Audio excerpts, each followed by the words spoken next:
मेरे साथ नारा लगाएंगे? लगाइए सब लोग एक साथ नारा लगाएंगे। राहुल गांधी, राहुल गांधी, जोड़ो जोड़ो, जोड़ो जोड़ो, नफरत छोड़ो, नफरत छोड़ो। आदरणीय राहुल गांधी जी, आदरणीय कुमारी शैलजा जी, आदरणीय दीपक बैज जी, आदरणीय टी.एस. सिंहदेव जी, आदरणीय ताम्रध्वज साहू जी, आदरणीय उमेश पटेल जी, मेरे मंत्रिमंडल के सभी साथीगण, सभी हमारे विधायक साथीगण, निगम मंडल के सभी अध्यक्ष और पदाधिकारीगण, साथ ही हमारे राष्ट्रीय सचिव और प्रदेश कार्यकारिणी के सब सदस्यगण, सभी उपस्थित हमारे हजारों 13,242 राजीव युवा मितान क्लब के साथियों को मेरा जय जोहार, जय जोहार। पहली बार युवाओं का ऐसा मेला पहली बार छत्तीसगढ़ में दिखाई दे रहा है। राजीव युवा मितान क्लब, जहां ग्रामीण क्षेत्र में 11,000 हमने बनाया, शहरी क्षेत्र में 2,000 राजीव युवा मितान क्लब का गठन किया।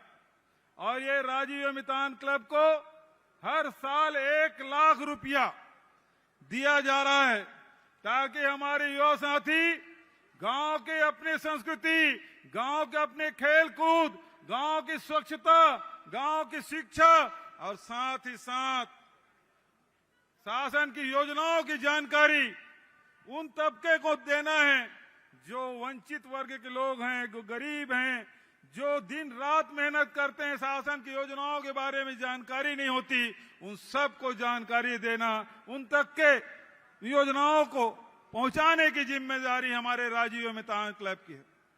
आदरणीय साथियों, ये देश युवाओं का देश है। 18 से 35 साल की उम्र के लोग 65% निवास करते हैं। और जब युवा शक्ति एकजुट हो तो नई ऊर्जा पैदा होती है, और नई ऊर्जा को दिशा देने के लिए आज हमारे पास राहुल गांधी जी हैं, जो आप सबको दिशा निर्देश देने आए हैं। आदरणीय साथियों, दुर्भाग्य से इस देश का बागडोर ऐसे हाथों में है जो नफरत फैलाते हैं, जो हिंसा के रास्ता अपनाते हैं, जो अफवाह फैलाते हैं। ये रास्ता हमारा नहीं है। हमारा रास्ता है भाईचारे का, हमारे रास्ता है प्रेम का, हमारा रास्ता सद्भाव का है। और सद्भाव के लिए जो राजीव जी ने देश के लिए किया, वो दुनिया में उदाहरण है। और इसीलिए राजीव जी के जयंती को हम सद्भावना दिवस के रूप में हम सब मनाते हैं। आदरणीय साथियों, राजीव जी ने 21वीं सदी में ले जाने की बात उन्होंने कही थी। और आज जो देश कंप्यूटर के मामले में, संचार क्रांति के मामले में, पंचायती राज के मामले में आज जो देश आगे बढ़ा है, उसकी कोई सानी दुनिया में नहीं मिलती। आदरणीय साथियों, 5 साल पहले राहुल जी आए थे और उन्होंने मुझसे कहा था कि सरकार बने तो लगना चाहिए सबकी सरकार है, युवाओं के, महिलाओं के, किसानों के, मजदूरों के, अनुसूचित जाति के, जनजाति के, व्यापारियों के। और आज जितने भी न्याय योजना हमने शुरू की है, चाहे राजीव गांधी किसान न्याय योजना हो, चाहे गोधन न्याय योजना हो, भूमि श्रमिक न्याय योजना हो, लघु अनुपज के खरीदी हो, इस सब के माध्यम से आम जनता के जेब में पैसा गया है। और आज तक के 1,75,000 करोड़ रुपया आम जनता के जेब में पैसा गया है। और यही कारण है कि छत्तीसगढ़ में कहीं मंदी का कोई असर नहीं है। भर्तियां जारी है। पीएससी में फीस हम लोग नहीं लेते, चाहे व्यापम हो, पीएससी हो, इसमें फीस नहीं लेते। और साथ ही साथ युवाओं को जहां नौकरी मिल रही है, नए नए उद्योग, 3000 से अधिक उद्योग खुल चुके हैं, एमयू कर रहे हैं, उसमें भी रोजगार मिलेगा। और आज राहुल जी के हाथ से नए जो शिक्षक हैं उसको नियुक्ति पत्र हम लोगों ने दिया है। तो आदरणीय साथियों, पूरे छत्तीसगढ़ की जनता का भरोसा छत्तीसगढ़ के सरकार पर है। आज ये युवा राष्ट्र की संपत्ति है और युवाओं को दिशा निर्देश, इस ऊर्जा का सही उपयोग हम लोगों को करना है। जहां बेरोजगारी भत्ता 2500 रुपया महीना हम लोगों ने दिया है और लगातार वो क्रम चल रहा है। लेकिन साथियों, ये कांग्रेस पार्टी है। कांग्रेस पार्टी हमेशा आम जनता को ताकतवर बनाने का काम करती है, उसे अधिकार संपन्न बनाने का काम करती है। चाहे वो नेहरू जी की सरकार हो, चाहे वो मनमोहन सिंह जी की सरकार हो, जब भी नेहरू जी से लेकर मनमोहन सिंह जी तक के अवसर मिला, कांग्रेस को हमेशा आम जनता को ताकतवर बनाने का काम किया है। लेकिन साथियों, ये जो सरकार है वो किसके लिए काम करती है? किसके लिए? अडानी के लिए। आदरणीय साथियों, चुनाव आ रहा है, कांग्रेस को वोट दोगे तो गरीबों का भला होगा, किसानों की उन्नति होगी, नौजवानों का भविष्य सुधरेगा, महिलाओं को सम्मान मिलेगा, व्यापार और उद्योग फलेंगे फूलेंगे। लेकिन यदि बटन कमल छाप में दबा ना, इधर बटन दबा बटन में, कमल में, उधर वीवीपैट में अडानी निकलेगा।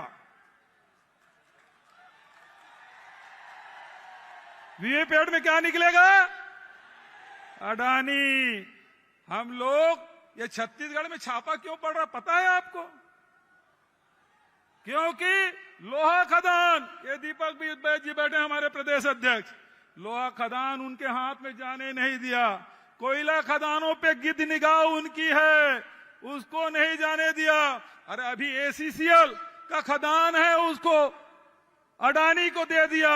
तो अडानी और खदान के बीच में कोई खड़ा है तो कांग्रेस पार्टी खड़ी है और कांग्रेस की सरकार खड़ी है।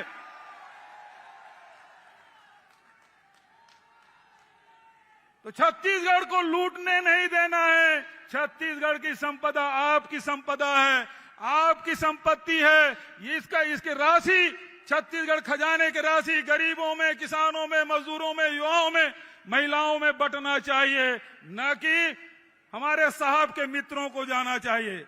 जाने देंगे क्या आप? तो बस यही बात मैं कहना चाहता हूं। गर्मी बहुत है दोस्तों, खुले में बैठे हैं, लेकिन हमारे युवाओं में जोश है, उत्साह है। राहुल जी के भाषण आप सुनना चाहते हैं, सुनना चाहते हैं ना? तो आज मैं आपसे कहना चाहता हूं, अभी तक के जहां हमने गोधन न्याय योजना से महिला स्व सहायता समूहों को, लाखों लोगों को हमने रोजगार दिया, रीपा के माध्यम से लाखों लोगों को रोजगार मिल रहा है। आने वाले 5 साल में 12 से 15 लाख लोगों को रोजगार की व्यवस्था छत्तीसगढ़ की कांग्रेस सरकार करेगी। और अंत में एक बात की घोषणा मैं करना चाहता हूं। अभी हमने नियुक्ति पत्र दिया, राहुल जी ने मुझसे कहा, क्या कोरोना के समय तुम्हारे यहाँ भाई स्टाइफन वगैरह देते थे 70, 80, 90% वाला? मैंने कहा साहब, उस समय थोड़ी सी आर्थिक तंगी थी तो हमने वो व्यवस्था कर दी। राहुल जी ने कहा, जो नौकरी में लगे हैं, जो 70, 80, 90% जो स्टाइपेंड था उसे समाप्त किया जाना चाहिए। और मैं राहुल जी के सामने घोषणा करता हूं, ये जो नई नियुक्ति मिली है उससे 70, 80, 90% की स्टाइपेंड नहीं होगा, ये मैं घोषणा करता हूं इन्हीं शब्दों के साथ, ताकि हमारे नौजवान जिनको नौकरी मिली है, जो 70, 80, 90% में प्रभावित हो रहे थे, उसे आज समाप्त करने की घोषणा करता हूं। धन्यवाद। जय हिंद, जय छत्तीसगढ़।